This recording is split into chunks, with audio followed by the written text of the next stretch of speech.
Robert D. Jornlin, 53039. I grew up mostly in the big city of Earlville, Illinois.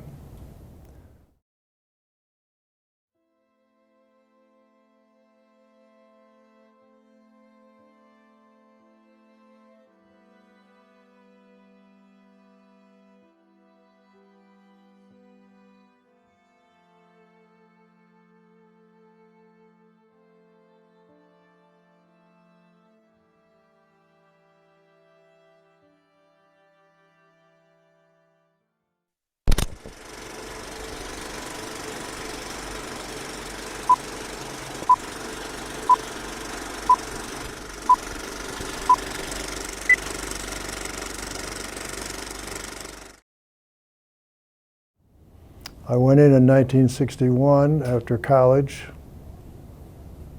and graduated in April of '62, and Vietnam was just barely getting going with, we had advisors over there, that type of thing, and then we still had to draft. So when I got out of college, I wasn't married and I was 22 years old, and my eligibility and whatever else goes with that went right to the top of the list in LaSalle County.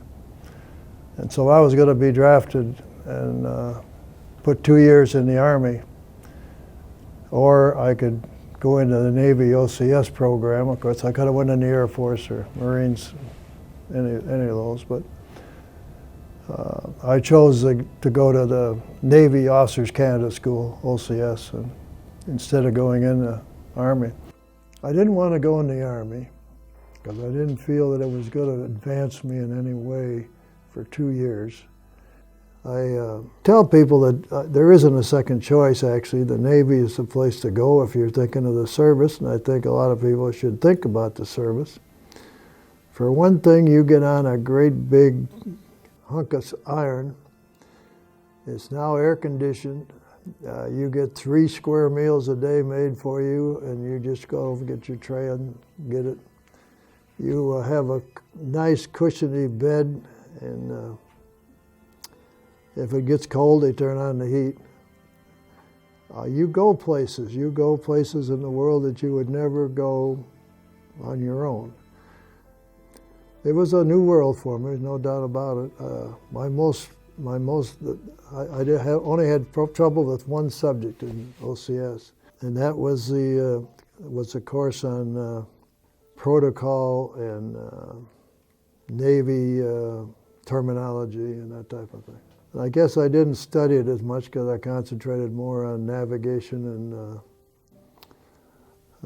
gunnery and all the other subjects, operations that you have to take. But it was the best thing I probably ever did.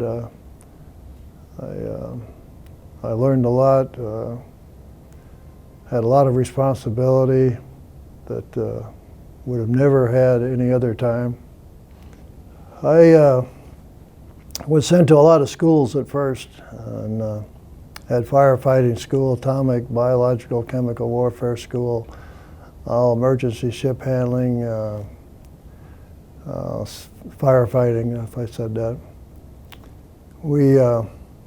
I was a line officer, which drives ships. As an ensign, I outranked a captain in the medical service, or a yeoman type line officers command ships. So my first duty was on the USS Jerome County, LST 848. That was, I went on as damage control officer because I'd had a lot of the training in how to save a ship if we were torpedoed or caught on fire or bombed. But I was only there for a few months, and that's when they decided they're going to put these ships back in commission and invade Cuba. So they pulled one out of the mothballs in San Diego. And as I went by it that day, I told a fellow officer that I certainly hope that, or I feel sorry for anybody that gets duty on that thing, because it was kind of a rusted hulk there from being in a, in a junkyard since about 1955. But anyway, that night then my orders come across the radio from Washington, D.C., informing me that I was to report aboard the Hickman County, which is the name of that ship, and as engineering officer. I had 2 weeks vacation or leave before that, and then we were to get it running and get it commissioned and sail it around down through the Panama Canal and across the Gulf of Mexico, pick up a tank in Guantanamo Bay, Cuba, and then proceed to Norfolk, Virginia, which we did. I made friends pretty easy, and you rather be an OCS or be in some of the same guys I went through Officers Canada School were also assigned to these ships, different ones maybe, but on board, for one thing, on the Hickman County, we only had a skeleton crew of 30 men and 5 officers to bring the ship around to Norfolk and to get it running. Normal complement on an LST is 100 enlisted and 10 officers. The Cuban Missile Crisis happened in '62, and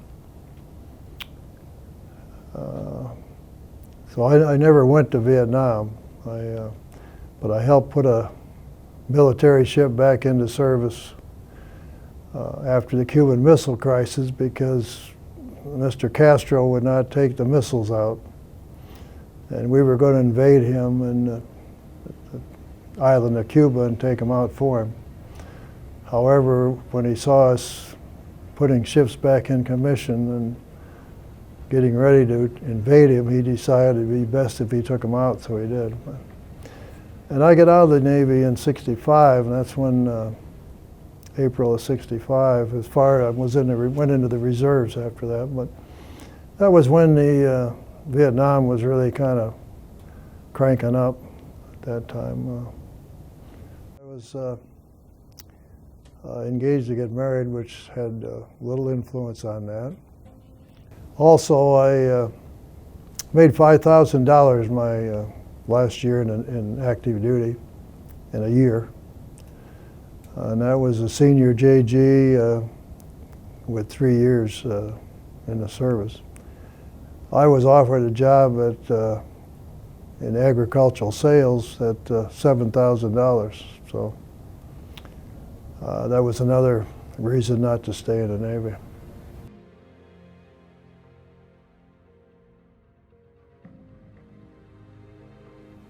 Well, I joined the National LST Association, which had formed in 1988.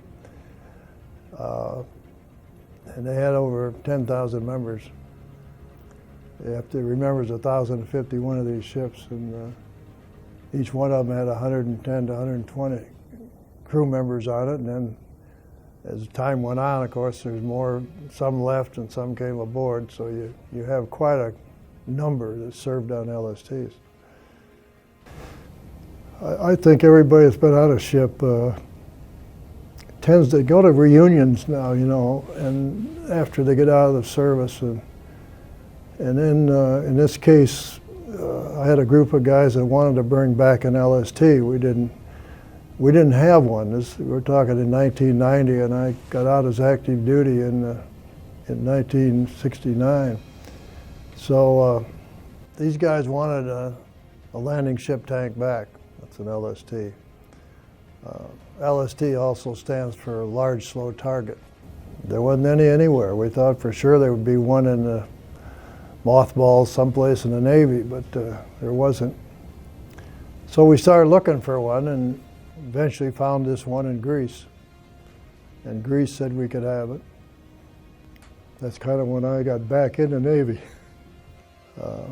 But because I had helped put that Hickman County back in commission back in 1963, they thought maybe I could do it again. And actually I wasn't supposed to be the captain. I was supposed to be the executive officer, second in command, and basically help put the ship back in commission and then help sail it home, and I'd go back to my good life in Earlville.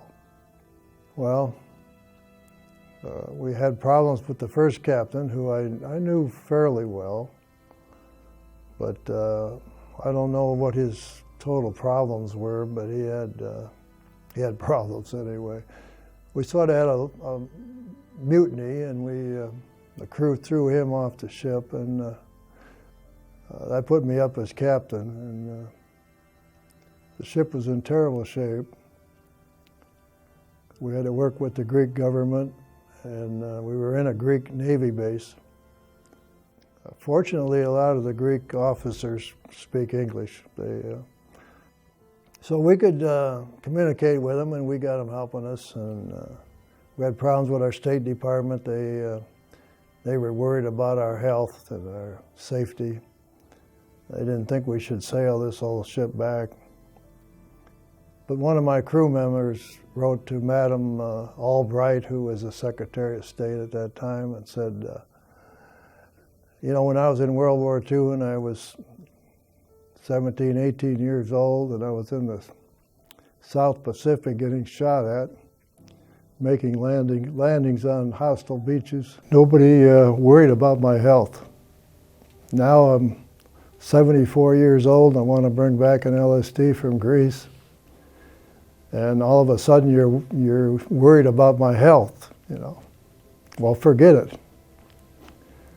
And that letter probably did more good than anything else we've done.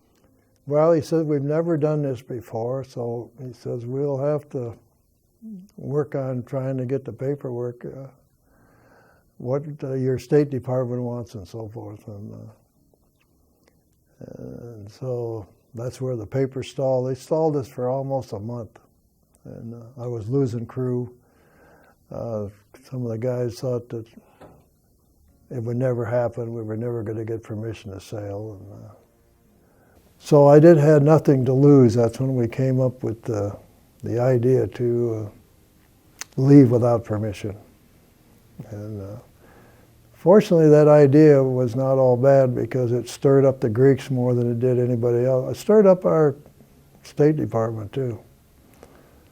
But our getting underway for a sea trial stirred up the State Department. They were really on the commander that gave us permission. And he flat out told them, he said, guys, you know, first of all, you're Navy, they're not Navy anymore, so you have no control over these guys. The Congress had given this ship to them. He said, frankly, they don't even need paperwork, to be real honest about it. And well, they wouldn't register it as an American ship either, because even though the ship was made in Philadelphia and went through all of World War II, we had loaned it to the Greeks in 1964, so they had it for 35 years. We couldn't get into any port in the world because our Coast Guard has agreements with all the countries that you have to be a registered ship, and you have to have insurance and all the safety equipment on board and so forth. And Spain turned us down. But the English, I had 18 World War II guys on that ship and 9 Korean War guys. They said the World War II sailors were welcome in any English port in the world, and they could come by a submarine, a parachute, or an old LST. They didn't care. So we went into Gibraltar in 12 days getting everything fixed again, and got another 20,000 gallons of diesel fuel, and took off across the Atlantic. It's bad enough when you got a crew average age 72. That was counting me, I was 61. You're going to have problems with an age group like that. We had 50 guys show up, and actually I had 72 sign up. But 50 of them came to Greece for a day or two. Basically, it was probably about 20 actually that were out of that 72, and then we advertised on the computer for enginemen in particular. We needed enginemen, but we'd take anybody with a heartbeat and health. So we ended up sailing out of Souda Greece with 30 people, and took 13 days. It should have only taken 9, but when we got by Sicily, we ran into a big storm, and we lost the starboard engine. We got water down in the manifold, broke a piston, and so we're down on one engine, and we had a pretty big headwind. We only made 54 miles in 24 hours that one day. I never thought I'd lose sight of the island of Sicily. So that's when we had to get into Gibraltar. So it took 13 days to get across there. When we went into Gibraltar, we had a big article in the Gibraltar Herald in the newspaper, and they wrote the article about these old guys are bringing home their ship. And in Gibraltar, I lost 3 and gained 1, and then I also put a cameraman on board, so we had 29 sail across the Atlantic, which was a pretty minimum crew, especially with their age. Pretty much, yeah, every day was somewhat the same. It was beautiful weather. We had a lot of beautiful weather.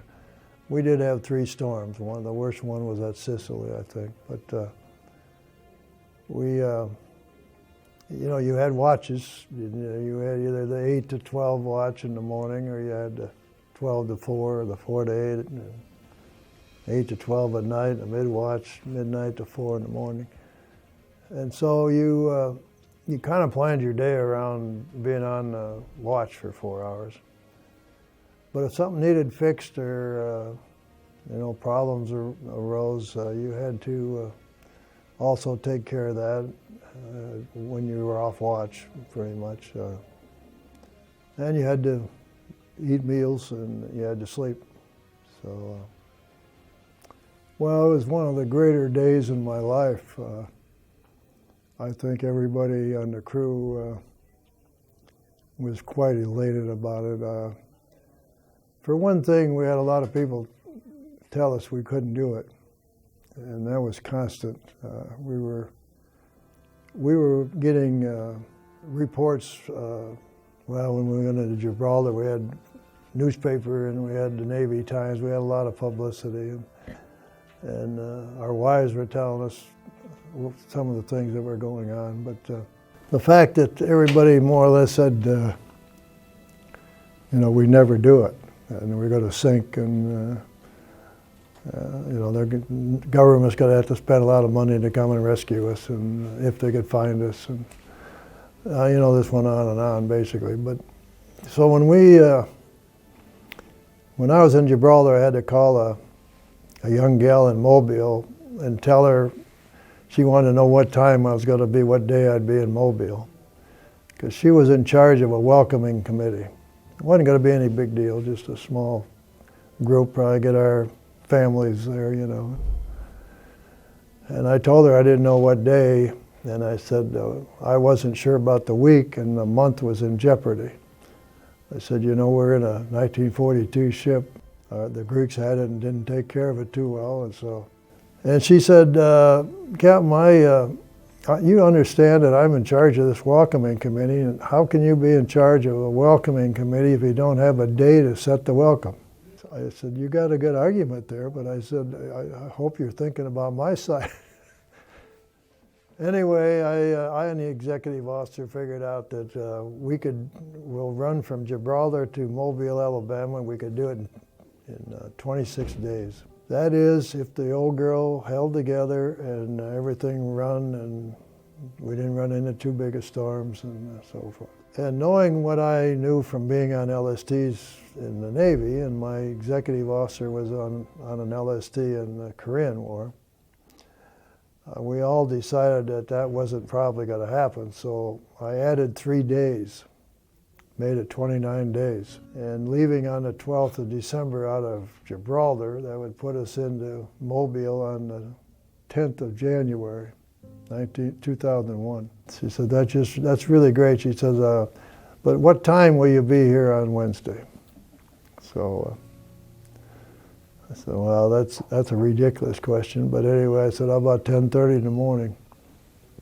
Well, anyway, we had developed a hole in the auxiliary engine room. We repaired, and we was running out of lube oil. I had to get into Nassau in the Bahamas. The starboard engine refused to start after we'd lost the electricity going around the Key West. And we seemed to have a headwind no matter which way we went. But we pulled into Mobile, Alabama on the 10th of January. I could have went by her at 9:30, but I slowed up just to go by at 10:30. But you also have to understand that as we came into Mobile, it's about 32 miles from the sea buoy to downtown Mobile. There was people lining the banks the entire way. They said 10,000 people in Mobile. I think that's low, but we had 4,000 on the dock where we docked. And we had our family there and a lot of people. We did have people rooting for us, mostly Navy.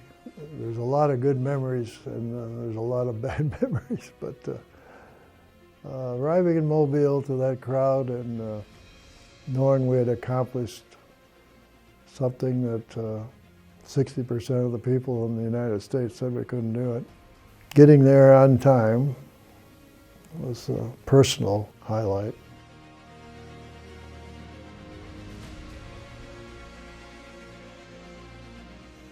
We were in Mobile from 2001 to the fall of 2000, and we moved up to Evansville.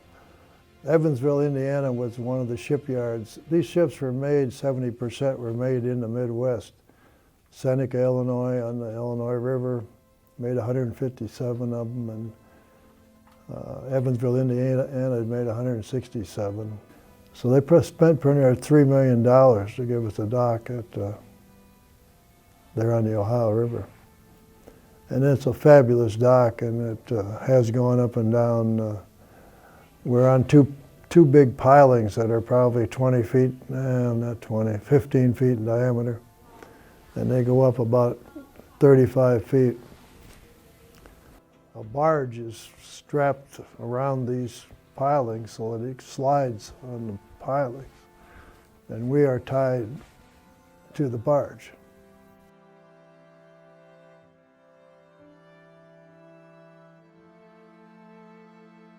Every talk I've given, people have come up and said, you ought to write a book and there ought to be a movie made. A guy by the name of Eric Carlson, who was a retired submarine captain, he wanted to write a script on our bringing back the LST. And he said, what I need is a book. He said, have you ever thought about writing a book? And I said, well, I got 10 pages done in 10 years. So I said, well, okay, I'll sit down and I'll get serious. And I also retired as captain on the ship at that point. It was 14 years I was captain of the ship.